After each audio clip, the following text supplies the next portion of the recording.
इस फिल्म की शुरुआत एक सुनसान और शांत घर को दिखाकर होती है, जिस घर की अटारी पर हम एक पीटर नाम के आदमी को एक पुराना रेडियो ठीक करते हुए देखते हैं। पीटर की वाइफ उसे अटारी पर कहने आती है कि खाना तैयार है, 15 मिनट में नीचे आ जाना। और उसकी बात सुनकर पीटर हाँ में सिर हिला देता है और दोबारा अपने काम में व्यस्त हो जाता है। और पीटर उस रेडियो को ठीक करके जैसे ही ऑन करता है तो उसके घर की घड़ी की सुइयां रुक जाती हैं और उसे उस रेडियो में से एक औरत की आवाज़ सुनाई देती है जो उसे कहती है, चुप रहो। पीटर डर जाता है और रेडियो बंद कर देता है। अब जब पीटर दोबारा उस रेडियो को चलाता है तो उसे अपनी अटारी पर एक औरत का साया नजर आता है जो रेडियो के बंद होने पर गायब भी हो जाता है। अब जब पीटर फिर से रेडियो ऑन करता है तो उसे अपनी तरफ एक औरत आती हुई नजर आती है जो कहती है, चुप रहो, और पीटर रेडियो ऑफ कर देता है। पीटर को ये सब समझ में नहीं आ रहा था कि क्या हो रहा है, और ये चेक करने के लिए पीटर दोबारा रेडियो ऑन करता है और इस बार वो औरत खुद ही वो रेडियो बंद कर देती है। डर के कारण पीटर जैसे ही अपने कदम पीछे रखता है तो उसका पाँव एक खिलौने से टकरा जाता है और शोर होते ही एक आदमी की आत्मा पीटर को पकड़ लेती है। और शोर सुनकर जब पीटर की वाइफ अटारी पर आती है तो वहाँ सिर्फ काली छाया होती है। इस फिल्म के अगले सीन में हम पीटर की बेटी एमा को देखते हैं जो अपना सिंगिंग का ऑडिशन देने आई हुई थी, लेकिन अपनी घबराहट की वजह से वो कुछ गा नहीं पाती है और रिजेक्ट हो जाती है। इसके बाद जब एमा घर जाती है तो उसका फ्रेंड उसे बधाई देता है ऑडिशन के लिए, लेकिन एमा उदास होकर उसे बताती है कि वो इस बार भी अपनी घबराहट की वजह से गा नहीं पाई है। उसका फ्रेंड सेबा उसे दिलासा देता है। तभी एमा के पास उसकी मॉम का फ़ोन आता है जो बहुत डरी हुई थी। एमा अपने फ्रेंड सेबा के साथ अपने शहर वापस आ जाती है जहां उसकी मॉम हॉस्पिटल में एडमिट थी। थोड़ी ही देर में डॉक्टर एमा को बताता है कि तुम्हारे डैड के सीढ़ियों से गिरने की वजह से उनके दिमाग में चोट आई है और उनकी कई हड्डियां भी टूट गई हैं, जिसके कारण वो खतरे में हैं। और तुम्हारी मॉम के शरीर पर भी बहुत सारे चोटों के निशान हैं, जिससे ऐसा लगता है कि तुम्हारे डैड ने तुम्हारी मॉम को पीटा है और तुम्हारी मॉम ने उन्हें सीढ़ियों से धक्का दे दिया था, इसलिए हमें तुम्हारी मॉम को आज हॉस्पिटल में ही रखना होगा। एमा अपनी मॉम को दिलासा देकर कहती है कि मॉम, पापा अब ठीक है, मैं कल आपको घर ले चलूँगी। घर का नाम सुनते ही एमा की मॉम डर जाती है और बताती है कि पीटर ने मुझे मारने की कोशिश की थी, लेकिन पीटर के अंदर उस समय कोई और आत्मा थी, इसलिए तुम घर मत जाना। एमा अपनी मॉम की बातों को समझ नहीं पा रही थी। तभी एमा का दोस्त उसे होटल बुक करने को कहता है, लेकिन एमा उसे मना कर देती है और कहती है कि मुझे घर जाना ही होगा, मैं जानना चाहती हूँ कि मेरी मॉम इतना क्यों डरी हुई है। इसके बाद एमा और सेबा घर आ जाते हैं। एमा सेबा को अपना रिकॉर्डिंग स्टूडियो दिखाती है और कहती है कि मैं बचपन से यहीं गाती आई हूँ। इसके बाद एमा सेबा को अपने पापा की अटारी पर ले जाती है जो उसके पापा की रहस्यमय जगह थी, जहाँ उन्हें पुरानी चीज़ों को इकट्ठा करना और ठीक करना पसंद था। एमा ये सब बात बताते हुए इमोशनल हो रही थी और वो कहती है कि मुझे यकीन नहीं हो रहा कि मेरे पापा मेरी मॉम को मार सकते हैं। सेबा उसे कहता है कि जल्द ही सब ठीक हो जाएगा, तुम हिम्मत रखो, और नीचे खाना बनाने के लिए चला जाता है। सेबा देखता है कि उसके घर में हर प्रकार की खाने की चीज़ें खराब हो चुकी थी और सेबा खाना लेने के लिए चला जाता है। उसके जाने के बाद एमा रिकॉर्डिंग सुनने चली जाती है और उसकी रिकॉर्डिंग बीच में ही बंद हो जाती है और घर का टाइम पहले की तरह रुक जाता है और घर में सन्नाटा छा जाता है। ऊपर पड़ा वो रेडियो चलने लग जाता है और उधर एमा के द्वारा लगाए गए हेडफोन्स में आवाज़ आती है, चुप रहो, वो आ रहा है। एमा जब अपने हेडफोन्स उतार देती है तो उसे ऊपर से रेडियो के चलने की आवाज़ आने लगती है और जब एमा वो रेडियो बंद करने वाली होती है तभी एक औरत की आत्मा ने उस रेडियो को बंद कर दिया था। ये देखकर एमा बहुत घबरा जाती है और जैसे ही एमा दोबारा रेडियो ऑन करती है तो उसे उस औरत का साया नज़र आता है और जब एमा रेडियो ऑफ कर देती है तो वो साया भी दोबारा गायब हो जाता है।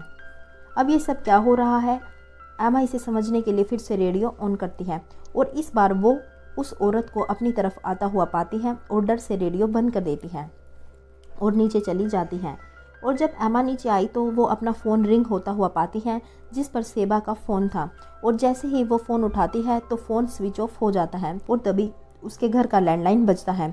वो डर के मारे उसे बंद कर देती है क्योंकि उसे उस औरत की बात याद आ जाती है और जैसे ही वो मुड़कर चलती है तो उसके सामने एक आदमी की आत्मा आ जाती है जो उसे गले से पकड़ लेती है और तभी छोड़ भी देती है।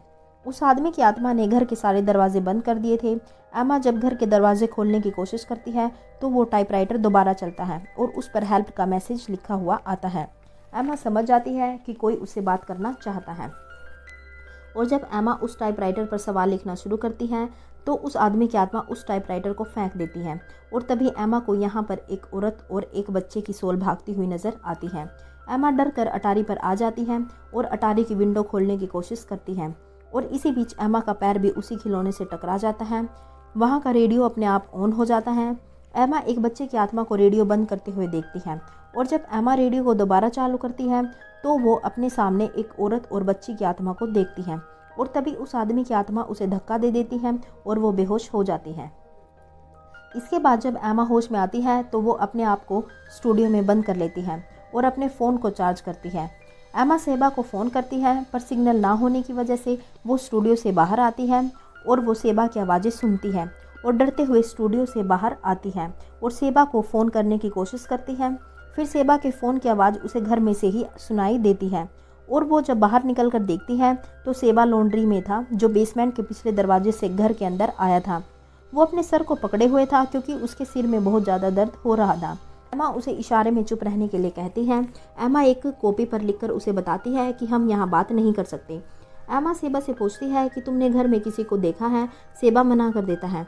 फिर एमा उसे रिकॉर्डिंग सुनाती है जिसमें उन औरतों की आवाज़ें आती हैं, लेकिन सेबा को कुछ सुनाई नहीं देता है। इसके बावजूद एमा को वे सारी आवाज़ें साफ सुनाई दे रही थी और उनमें एक नई आवाज़ एमा को सुनाई देती है कि वो यहीं पर है। एमा डर जाती है और जब पीछे मुड़कर देखती है तो सेबा वहाँ नहीं था और जब एमा बाहर आकर देखती है तो सेबा लिविंग रूम में था और रॉकिंग चेयर पर अजीब तरीके से झूल रहा था और इसी चेयर के पीछे एमा को वो औरत भी खड़ी दिखाई देती है जो उसे चुप रहने का इशारा करती है और थोड़ी ही देर में गायब हो जाती है। एमा सेबा के करीब जाती है तो वो देखती है कि उसकी एक आंख सफ़ेद रंग की हो गई थी, यानी उस आत्मा ने सेबा के शरीर पर कब्जा कर लिया था और अब सेबा एमा का गला दबाने की कोशिश करता है। एमा उसे लात मारकर अपने आप को छुड़वा लेती है और भागकर अटारी पर आ जाती है। उसके अटारी पर आते ही रेडियो अपने आप चल पड़ता है और जब वो पीछे मुड़कर देखती है तो एक लड़की उसे धक्का दे देती है जिससे वो गिर जाती है और एक दूसरी दुनिया में पहुंच जाती है। दूसरी दुनिया का ये घर बिल्कुल उन्हीं के घर जैसा था। दरअसल वो लड़की उसे अपनी पुरानी लाइफ के बारे में बता रही थी। उसकी मॉम उसे चुप रहने को कह रही थी क्योंकि उसके डैड को उन दोनों की आवाज़ें पसंद नहीं थी और वो कुछ देर में घर आने वाले थे।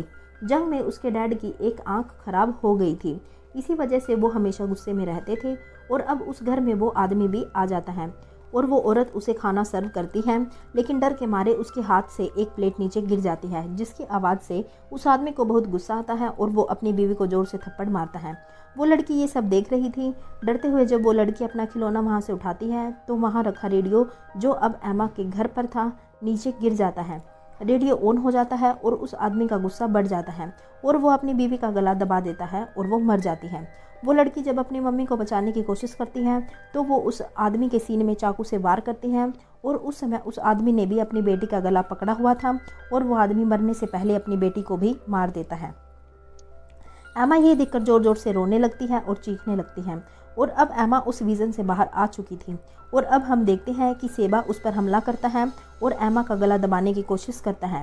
एमा वहीं पास में पड़ा खिलौना उठाती है और उसके सिर में मारती है और भागकर स्टूडियो में चली जाती है। सेबा भी उसके पीछे स्टूडियो में आता है तो एमा स्टूडियो से बाहर आकर उस स्टूडियो के दरवाज़ों को लॉक कर देती है और दूसरे रूम में खड़े होकर गाने बजाने लगती है ताकि सेबा के अंदर उस आत्मा को परेशान कर सके। एमा अब अपने आप को बचाने के लिए अटारी पर जाती है और अपने आप को बंद कर लेती है और घर के सारे एप्लियंस को भी ऑन कर देती है ताकि घर में शोर बना रहे। सेबा स्टूडियो के सारे दरवाजे तोड़ देता है और ऊपर अटारी पर आ जाता है। एमा अभी भी बहुत शोर मचाती है ताकि उस आदमी की आत्मा सेबा को छोड़ सके और इससे पहले कि उस आदमी की आत्मा सेबा को छोड़ती घर की सारी लाइट्स चली जाती हैं और घर में सन्नाटा छा जाता है। वो आदमी अब एमा पर हमला करने वाला ही होता है कि रेडियो अपने आप ऑन हो जाता है और उसमें से उस औरत और उसकी बेटी की आवाज़ें आती हैं। वो आदमी वहीं रुक जाता है और उन आवाज़ों से बहुत तड़पने लग जाता है। एमा समझ जाती है कि ये अपनी बीवी और बेटे की आवाज़ से ही सबसे ज़्यादा नफरत करता है। इसी बीच अब वो लड़की और वो औरत एमा के सामने आ जाती है और एमा का हाथ पकड़ लेती है और अब वे तीनों बहुत ज़ोर से चिल्लाती हैं जिससे वो आदमी बहुत गुस्से से तड़प जाता है और सेबा की बॉडी से बाहर आ जाता है और उस घर से भी चला जाता है। उस आदमी की आत्मा के जाते ही उस औरत और लड़की की आत्मा भी वहाँ से चली जाती है। एमा समझ जाती है कि वे आत्माएं अपनी सही जगह पर पहुँच गई थी। सेबा भी अब ठीक हो गया था। एमा अब उसे गले लगा लेती है। अब सब ठीक हो चुका था। एमा के मॉम डैड भी घर आ चुके थे। एमा ने अब उस रेडियो को घर से बाहर फेंक दिया था। अब उस रेडियो को कोई और आदमी उठाकर ले जाता है और एक एंटिक शॉप में बेच देता है। और कुछ देर में एक लड़की भी उस शॉप पर आती है और एक फ़ोटो की पिक्चर लेती है। पिक्चर लेते हुए वो फ़ोटो उस लड़की को अपने अंदर खींच लेती है और इसी सीन को दिखाकर ये फिल्म यहीं पर समाप्त हो जाती है। दोस्तों, अगर आपको मूवी की एक्सप्लेनेशन अच्छी लगी हो तो प्लीज़ हमारे चैनल को सब्सक्राइब करें और वीडियो को लाइक करें।